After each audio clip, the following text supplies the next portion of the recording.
गर्मियों के मौसम में अगर ऐसा आमरस मिल जाए तो मज़ा ही आ जाए। आप पीजिएगा।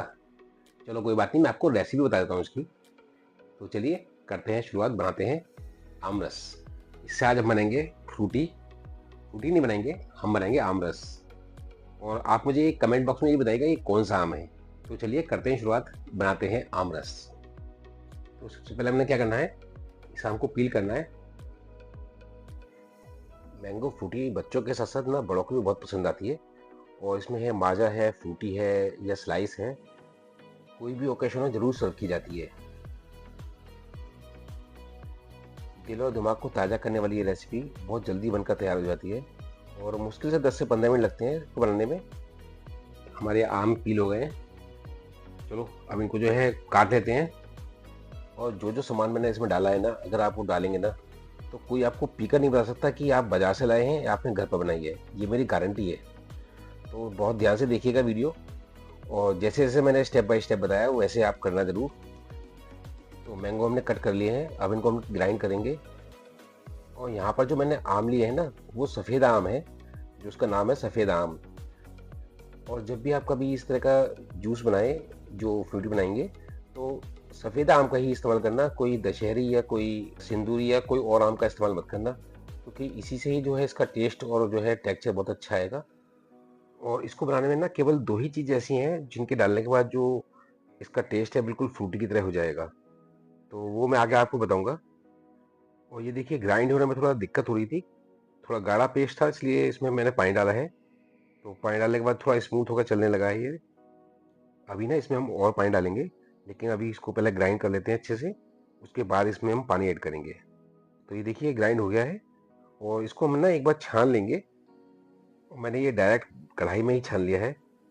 छानने से क्या होगा, जो छोटा मोटा आम जो ग्राइंड नहीं हुआ होगा ना, वो इसमें रह जाएगा। तो देखिए आप इसे पूरा जो है ग्राइंड हो चुका है अच्छे से, ये देखिए बिल्कुल भी कोई इसमें आम बचा नहीं है। और गर्मियों का सीजन आने के बाद ना इतने सारे वैरायटी आमों की आती है कि बस मन करता है ये भी खा लो ये भी खा लो। तो चलिए अभी हमने छान लिया है, अब इसको हम रखते हैं इंडक्शन पर और इसको जो है बॉईल करेंगे। सबसे पहले हम इसमें डालेंगे पानी गैस ऑन करने से पहले, और इसको कर लेंगे अच्छे से मिक्स। और अगर आपको लगता है कि ये थोड़ा गाढ़ा है तो इसमें हम और पानी मिला सकते हैं। तो चलिए पहले इसको जो है मिक्स कर लेते हैं, फिर देखते हैं। और ये देखिए अभी थोड़ा गाढ़ा है तो हम इसमें भी और पानी मिला सकते हैं। तो मैं इसमें थोड़ा पानी और मिला लेता हूँ। और पानी मिलाने के बाद एक बार चेक कर लेंगे इसकी कंसिस्टेंसी कैसी है। अगर ज़रूरत पड़ेगी तो हम इसमें थोड़ा पानी और मिला सकते हैं, क्योंकि क्या है ना, अगर आप जो है फ्रूटी बनने के बाद अगर इसमें पानी मिलाएंगे तो वो जो है टेस्ट नहीं आएगा। इसलिए जितना कंसिस्टेंसी आपको गाढ़ी रखनी है, पतली रखनी है, वो आप अभी कर सकते हैं तो वो ज़्यादा अच्छा रहेगा। तो देखिए अब इसको बॉईल करना शुरू कर दिया हमने। और ये देखिए अभी जो है थोड़ा पतला लग रहा है आपको ये, लेकिन ठंडा होने के बाद ये काफ़ी गाढ़ा हो जाएगा। अब हम इसमें डालेंगे चीनी। मुझे इसमें मीठा थोड़ा कम लगा है तो मैं इसमें ना थोड़ी सी चीनी और डाल रहा हूँ। तो मैंने बताया ना आपको, चीनी हम जो है अपने हिसाब से कर सकते हैं। तो मैं थोड़ा मीठा ज़्यादा खाता हूँ मैं, तो इसलिए मैंने थोड़ा चीनी थोड़ी सी और डाली है।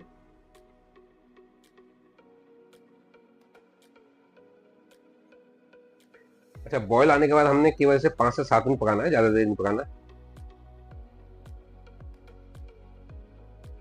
चलिए ये बॉयल हो रहा है। इसको थोड़ा टेंगी फ्लेवर देने के लिए इसमें हम डालेंगे सिट्रिक एसिड। और इसको पहले थोड़े पानी में जो है घोल लेंगे, और घोलने के बाद हम इसको इसमें ऐड करेंगे। तो चलिए देखिए पूरी तरह घुल गया है।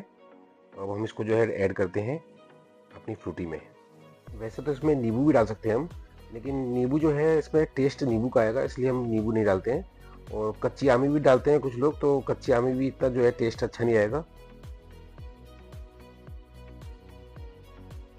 अब हम इसमें डालेंगे वाइट विनेगर। ये लगभग 2 चम्मच वाइट विनेगर डालेंगे।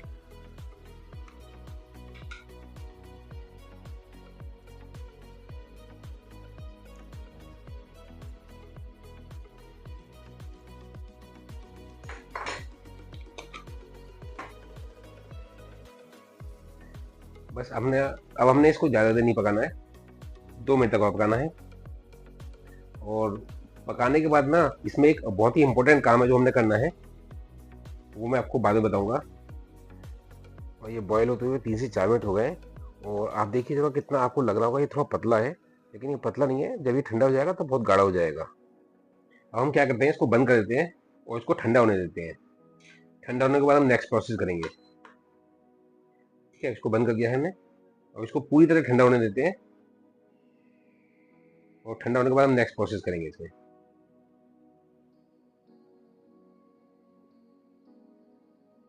और ये देखिए ठंडा होने के बाद गाढ़ा हो गया है और इसकी कंसिस्टेंसी बिल्कुल फ्रूटी या माजा की तरह हो गई है। ये देखिए, लेकिन अभी इसमें एक जो प्रोसेस हमने करना है, आप ये देख रहे हैं ना, जब हमने इसको बॉईल किया था इसमें देखो ये दाने दाने से आ गए हैं। देखो ये दाने नहीं है, मतलब जैसे हम बॉईल करते हैं साइड में लग जाता है किनारे पे, तो वो है ये। तो इसके लिए हम क्या करेंगे, इसको हम जो है एक बार ग्राइंड कर लेंगे। तो चलिए पहले हम इसको ग्राइंड कर लेते हैं।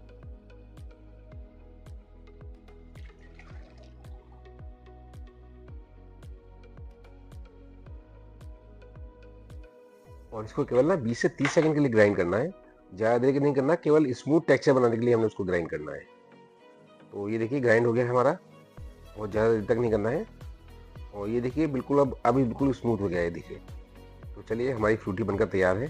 तो हम इसको रख देते हैं फ्रिज में। और फ्रिज में रखने के बाद ये देखिए ठंडा ठंडा कूल कूल आप इसको सर्व कर सकते हैं। आपको हमारी रेसिपी कैसी लगी कमेंट बॉक्स में बताइएगा। और मिलते हैं नेक्स्ट वीडियो में किसी नई रेसिपी के साथ। तब तक के लिए गुड बाय।